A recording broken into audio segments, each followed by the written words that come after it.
नमस्कार। एक बार फिर से आप सभी का स्वागत है आपके अपने YouTube चैनल दांगी कॉन्सेप्ट पे। आज हम YouTube पर पहली क्लास अपने स्टार्ट करने जा रहे हैं। रीजनिंग का एक मोस्ट इम्पोर्टेंट टॉपिक जो हर एक एग्ज़ाम में पूछा जाता है। तो देखते हैं वो टॉपिक क्या है। अब हर एक एग्ज़ाम में उस टॉपिक से कम एक और ज़्यादा से ज़्यादा 3 या 4 क्वेश्चन आपके एग्ज़ाम में मिलेंगे। तो सबसे पहले बात करते हैं एक मोस्ट इम्पोर्टेंट टॉपिक की, जिसका नाम है एनालॉजी। तो इसका नाम क्या है मेरे दोस्त? एनालॉजी। अगर मैं बात करूँ इसकी हिंदी की, तो इसको हिंदी में बोल देते हैं सादृश्यता। अगर मैं इसका दूसरा नाम जानना चाहूँ तो उसको बोल देंगे समानता। क्या बोल देंगे? अगर मैं बात करूँ इसकी एनालॉजी की, तो इसको क्या बोल देंगे मेरे दोस्त? सादृश्यता या फिर समानता। अब देखिए इसमें क्वेश्चन, सबसे पहले बात करेंगे इसकी बेसिक टाइप की। तो पहले जान लेते हैं कि इसमें क्वेश्चन कैसा पूछा जाएगा। इसमें क्वेश्चन पूछा जाएगा ए रेशियो बी सी, तो बताइए डी। अब जैसे कि आपने इसका नाम जान लिया, सादृश्यता या समानता, यानी कि मैं कह सकता हूं कि जो रिलेशन इन दोनों के बीच में है, मैंने कहा जो रिलेशन इन दोनों के बीच में है वही सेम रिलेशन कहाँ होना चाहिए? इन दोनों के बीच में होना चाहिए। क्या आप बात समझे? उसने कहा यदि ए बी के जैसा है तो बताइए सी किसके जैसा होगा? सेम रिलेशन में। इस टाइप के आपके क्वेश्चन मिलेंगे। अब देखिए क्वेश्चन क्या मिलेंगे, क्वेश्चन कैसे मिलेंगे, इस टाइप के आपको क्वेश्चन मिलेंगे।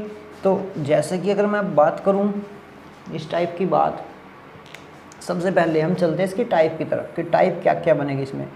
पहली इसमें टाइप बनेगी आपकी नंबर एनालॉजी।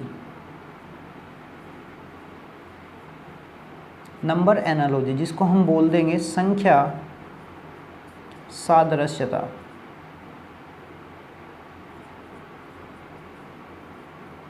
संख्या सादृश्यता, ठीक है जी। इसकी सेकंड टाइप बनेगी आपकी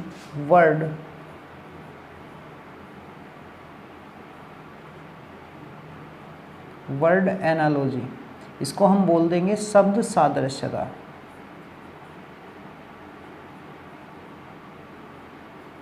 इसको क्या बोल देंगे हम? इसको बोल देंगे हम शब्द सादृश्यता। एक और सेकंड, तो ये हो गया थर्ड। अगर मैं बात करूं, एक और बनेगा अल्फ़ाबेट, ALPHABET, अल्फ़ाबेट एनालॉजी। इसको हम बोल देंगे वर्णमाला सादृश्यता। लास्ट एक और मोस्ट इम्पोर्टेंट जो अभी आपके हाल फिलहाल के पेपर में पूछा जा रहा है, वो बन जाएगा एक और मेरे दोस्त पेयर। वो क्या बन जाएगा? Pair number. वो क्या बन जाएगा? पेयर नंबर, यानी कि इसको मैं बोल दूंगा युग्म संख्या। इसको हम क्या बोल देंगे? इसको हम बोल देंगे युग्म संख्या। तो अब देखिए सबसे पहले अगर मैं बात करूँ सादृश्यता की, इसकी बात करूँ मेरे दोस्त सादृश्यता की, तो सादृश्यता कैसे पूछा जाएगा? सादृश्यता में क्वेश्चन कैसे पूछे जाएंगे? सबसे पहले सादृश्यता की बात की थी। सादृश्यता को 4 पार्ट में डिवाइड किया गया। कितने भागों में? 4 भागों में। पहला भाग क्या है? Number analogy. अब देखिए नंबर एनालॉजी में जो भी क्वेश्चन पूछे जाएंगे वो क्वेश्चन सोल्व कैसे होंगे? तो सोल्व करने का इसमें क्या होगा? सबसे पहले हो सकता है दोनों नंबरों के बीच में क्वेश्चन, मैंने आपको बता दिया कि क्वेश्चन किस टाइप से इसमें पूछा जाएगा, क्वेश्चन बता दिया मैंने आपको। तो इसमें कहा हो सकता है प्लस, हो सकता है माइनस, मल्टीप्लाई हो सकता है या फिर डिवाइड हो सकता है, कुछ भी हो सकता है इन चारों में। उसके बाद की अगर मैं बात करूँ, हो सकता है मल्टीप्लाई प्लस माइनस या फिर डिवाइड प्लस माइनस। उसके बाद हो सकता है स्क्वायर, उसके बाद क्यूब। क्या हो सकता है उसके बाद? क्यूब। फिर इसके बाद स्क्वायर क्यूब के साथ साथ क्या हो सकता है? Plus minus. स्क्वायर क्यूब के साथ क्या हो सकता है? प्लस माइनस, यानी कि स्क्वायर और क्यूब अलग अलग भी हो सकते हैं और स्क्वायर और क्यूब के साथ प्लस या माइनस भी हो सकता है। फिर एक और क्या आ जाएगा आपका? प्राइम हो सकता है, प्राइम नंबर। फिर आ जाएगा आपका पाइथागोरस थ्योरम। पाइथागोरस थ्योरम आ जाएगी आपकी। फिर उसके बाद में क्या आ जाएगी, उसके बाद में पाइथागोरस थ्योरम। तो ये सारी चीज़ें आपकी यूज होगी किसमें, संख्या सादृश्यता में। किसमें यूज होगी मेरे दोस्त, संख्या सादृश्यता में। दूसरा अगर मैं बात करूँ अब किसकी, शब्द सादृश्यता की, तो शब्द सादृश्यता में क्वेश्चन कहाँ से पूछा जा सकता है, हो सकता है किसी देश से क्वेश्चन पूछ ले, देश की राजधानी से पूछ ले, यानी कि किसी कंट्री से पूछ ले, या हो सकता है किसी कंट्री की कैपिटल से पूछ ले, हो सकता है वहाँ की मुद्रा पूछ ले, हो सकता है कि किसी भी देश में जो भी आपके हेडक्वार्टर है, HQ हेडक्वार्टर, वहाँ से क्वेश्चन पूछ ले।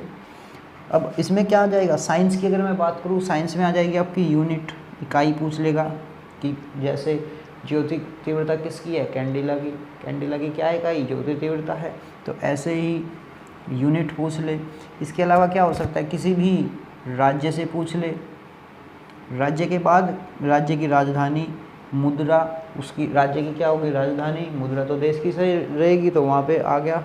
तो इसके अलावा और भी बहुत सारे पॉइंट यहाँ से बन जाएंगे। जैसे अगर मैं बात करूँ अभी यहाँ से तो ये हो गया ETC, इसके अलावा अगर मैं बात करूँगा यहाँ से क्या आ जाएगा, विपरीत शब्द की। भाई राज्य के बाद है ETC, बहुत सारे कुछ भी पूछ सकता है, लेकिन जो मेन है मैं आपको बता रहा हूँ कि विपरीत पूछ लेगा, समान पूछ लेगा, यानी कि एक जैसे शब्द बताइए, किसी भी जानवर का नाम पूछ लेगा, जानवर से, जानवर का क्या पूछ लेगा, घर पूछ लेगा, आवाज़ पूछ लेगा, उसके बच्चे को क्या कहेंगे वो पूछ लेगा। नेक्स्ट क्या है, अल्फ़ाबेट। अगर मैं अल्फ़ाबेट की बात करूं, अल्फ़ाबेट में आप पूरा का पूरा कोडिंग डिकोडिंग, कोडिंग डिकोडिंग,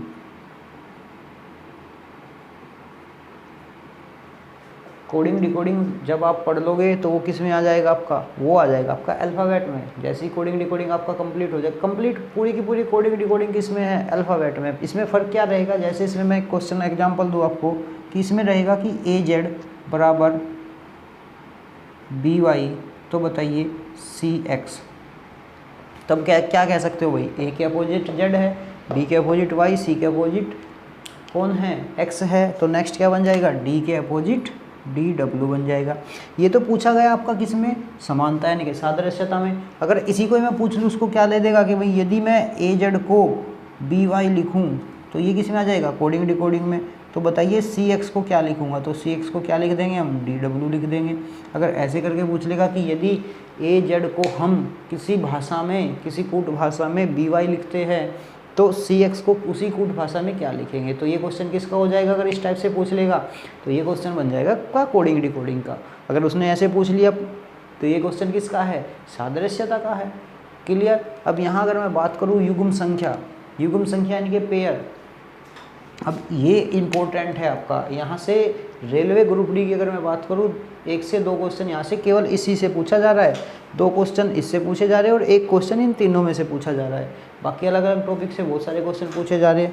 तो देखिए इसमें जैसे कंडीशन है क्या, 5, 21 और यहाँ पर क्या दे दिया 2, उसने दे दिया 5, 21 और 2, क्या दे दिया जी 5, 21 और 2। उसने कहा कि जो संबंध इस युग्म के बीच में है, क्या, जो रिलेशन इस युग्म के बीच में है वही रिलेशन बताइए आप। नेक्स्ट 4 ऑप्शन आपको दे दिए जाएंगे कि किसके बीच में होगा। नेक्स्ट क्या दे देगा आपको, 4 ऑप्शन यहाँ से दे देगा कोई भी।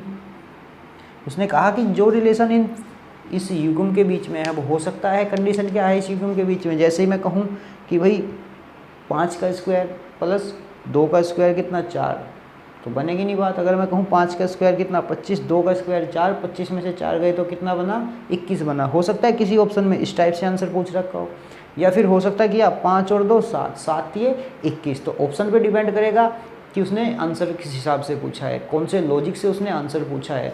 तो ये आपके सामने थे कुछ एनालॉजी की टाइप्स की, एनालॉजी को कितने भाग में हम डिवाइड करेंगे। इसके अलावा एनालॉजी यानी कि सादृश्यता, अगर मैं बात करूँ समानता, तो इसमें कोई और टाइप क्वेश्चन नहीं बनेगा, केवल इसमें यही 4 टाइप क्वेश्चन बनेंगे, जिसमें नंबर सादृश्यता, वर्ड सादृश्यता, अल्फ़ाबेट सादृश्यता और पेयर संख्या। ठीक है जी, ये बनेंगे आपके। इसमें क्या हो जाएगा, प्लस माइनस जितने भी आपके साइन हैं सारे के सारे यूज हो जाएंगे। इसकी अगर मैं बात करूँ वर्ड एनालॉजी की, तो इसमें क्या आ जाएगा, कोई भी देश आ जाएगा, उसकी राजधानी पूछ लेगा, मुद्रा पूछ लेगा, हेडक्वार्टर पूछ लेगा उसकी। फिर साइंस की अगर मैं बात करूं तो किसी की भी यूनिट पूछ लेगा, इकाई पूछ लेगा। अगर बायो की बात करूं, बायो से क्या पूछ लेगा कि कोई भी, जैसे पौधों के अध्ययन को क्या कहते हैं, इस टाइप से कोई भी पूछ लेगा। फिर राज्य से पूछ लेगा, राज्य के बाद यूटी केंद्र शासित प्रदेश से पूछ लेगा। उसके बाद ईटीसी जे इसी के लिए लगा दिया कि आगे इस टाइप से पूछ सकता है। उसके बाद विपरीत शब्द पूछ लेगा, सामान पूछ लेगा कि भाई बताइए विपरीत, इसके कोई भी वर्ड शब्द आपको दे सकता है कि इसके विपरीत बताइए या फिर उसके समान बताइए। कोई भी जानवर का घर की कोई भी जानवर कहाँ रहता है उसके बारे में पूछ लेगा। उनकी आवाज़, कौन जानवर जैसे चिड़िया चहचाना, इस टाइप से आवाज़ पूछ लेगा। या फिर उनके बच्चे को क्या कहेंगे, उनके बच्चे का नाम क्या होगा, उस टाइप से कोई भी क्वेश्चन होगा तो वो पूछ सकता है। तीसरी बात अगर मैं करूँ किसकी, अल्फ़ाबेट एनालॉजी की, तो अल्फ़ाबेट एनालॉजी यानी कि वर्णमाला सादृश्यता। वर्णमाला सादृश्यता सेम टू सेम है कोडिंग डिकोडिंग पर। आपने कोडिंग डिकोडिंग पढ़ लिया तो ये टॉपिक हो जाएगा, ये टॉपिक पढ़ लिया तो आपका कोडिंग डिकोडिंग हो जाएगा। क्यों, डिफरेंस क्या है, बस इसमें क्वेश्चन इस टाइप से दे देगा और कोडिंग डिकोडिंग में इस टाइप से कि यदि मैं AZ को किसी भाषा में BY लिखूँ तो बताइए CX को क्या लिखेंगे। नेक्स्ट है पेयर नंबर, संख्या युग्म। तो इस टाइप से दे देगा क्वेश्चन, आप देखोगे तो जब वो इस टाइप से क्वेश्चन देगा तो आपको इसमें तीनों के बीच में कोई भी रूल हो सकता है। अब देखिए अगर मैं रूल की बात करूँ, यहाँ फिर से यही यूज होगा। जहाँ भी आपका संख्या का जिक्र होगा ना, वहाँ संख्या इनके बिना तो कुछ हो ही नहीं सकती। कोई प्लस माइनस, माइनस डिवाइड, कुछ भी हो सकता है। जैसे मैंने क्या कहा, भाई इन दोनों को जोड़ देंगे क्या आ जाएगा, प्लस, जोड़ के 3 गुना कर दिया क्या आ जाएगा 21। या फिर दूसरी कंडीशन हो सकती है, पहले और लास्ट वाले का स्क्वायर कर दे, पहले वाले के स्क्वायर में से लास्ट वाले का स्क्वायर माइनस कर दे तो भी क्या आ जाएगा, बीच वाला। वो ऑप्शन पे डिपेंड करेगा कि उसने आंसर क्या पूछा है। ऐसे ही इन क्वेश्चनों में भी है। इन क्वेश्चनों में 90% क्वेश्चन डिपेंड है आंसर पे कि उसने आंसर क्या पूछा है। क्योंकि इसमें इन टाइप के क्वेश्चनों में कोई भी क्वेश्चन अगर आप उठाओगे यहाँ से, तो उसमें बहुत सारे क्वेश्चन ऐसे हैं जिसमें 2 से 3 लॉजिक लग जाएंगे। एक क्वेश्चन में 2 से 3 लॉजिक लग जाएंगे। फर्क कितना है कि हो सकता है कि तीनों के तीनों, मान लो एक क्वेश्चन में 3 लॉजिक लग गए, हो सकता है कि तीनों के तीनों लॉजिक से सेम आंसर आए, हो सकता है तीनों के तीनों लॉजिक से अलग आंसर आए। अब समस्या कहाँ आएगी, प्रॉब्लम आएगी कि जब तीनों के तीनों से अलग आंसर आएगा तब हम डिपेंड रहेंगे ऑप्शन पर कि भाई उसने ऑप्शन में क्या पूछा है, क्या दे रखा है, तो उसी के तहत हम बात कर लेंगे। नेक्स्ट, अब मैंने आपको अभी बता दिया एनालॉजी के पूरे की पूरी टाइप्स। अब हम एक एक टाइप्स के क्वेश्चन करेंगे। नेक्स्ट वीडियो में आपको मिलेगा संख्या सादृश्यता के जितने भी मेन इंपॉर्टेंट क्वेश्चन हैं वे आपके कराए जाएंगे। उसके बाद वर्ड एनालॉजी से, उसके बाद वर्णमाला से, उसके बाद युग्म संख्या से, यानी कि 4 एक वीडियोज़ आपकी ये होगी एनालॉजी की और 4 वीडियोज़ इसकी और हो जाएगी, जिसमें आपके कम से कम 20 से 25 हर एक वीडियोज़ में क्वेश्चन होंगे। तो चलिए आज क्लास को रखते हैं यहीं पर, मिलेंगे आपसे नेक्स्ट क्लास में। तब तक के लिए लाइक करें, सेशन को शेयर करें और चैनल को सब्सक्राइब करना न भूलें, ताकि दांगी कॉन्सेप्ट के नोटिफिकेशन मिले आपको सबसे पहले।